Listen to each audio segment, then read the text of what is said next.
Hi, it's Mrs. Ellison. This week we are talking about star-crossed love and Shakespeare in honor of the Romeo and Juliet play that's going to be going on this week and next week. Make sure you don't miss it.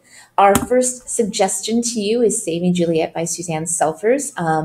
Our girl's a very famous actress, and she is in a play on Broadway. The Romeo that is playing against her, Juliet, happens to be sort of a heartthrob boy band Justin Bieber type. She can't stand him.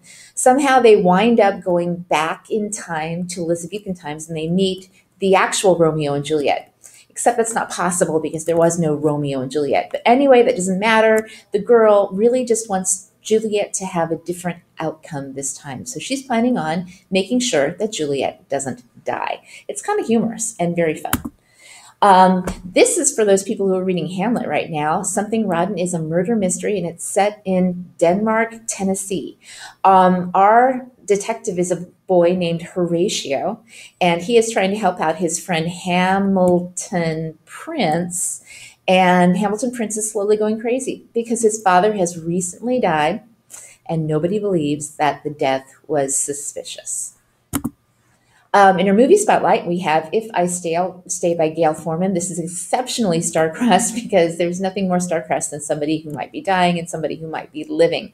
Our girl is named Mia. She is in a coma after a big accident on an icy road. Her body is pretty damaged. She is watching all of this from above, and she's debating on whether or not she needs to stay and try to live through what's happened to her body, or if she needs to pass on to the next life. Of course, there's a cute boyfriend involved. His name is Adam, and he is trying to make sure that she tries to live. Across the Universe is a really good story, and it is the beginning of a trilogy that takes place in space. It's a love story between two people who were not meant to meet. It's also star-crossed in the fact that they're crossing stars. They're going from one solar system to another. Amy is 17 at the beginning of the story. Her parents are both scientists. They've been chosen to be one of 100 scientists who are going to be cryogenically frozen because they are going to go to another solar system, and it takes 300 years to get there. She, Amy, is given the choice. She can either go with her parents or she can stay behind. She chooses to go with, and something very odd happens to her when she's cryogenically frozen. She's supposed to be put to sleep this entire time. Instead, she's not. She's actually awake for all 250 years of the journey.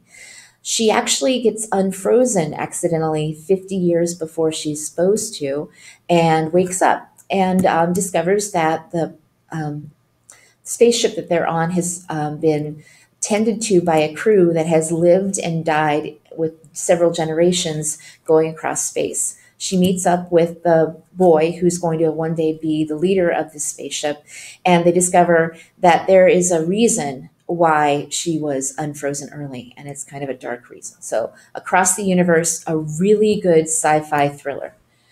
Finally, Drama High is our nonfiction spotlight.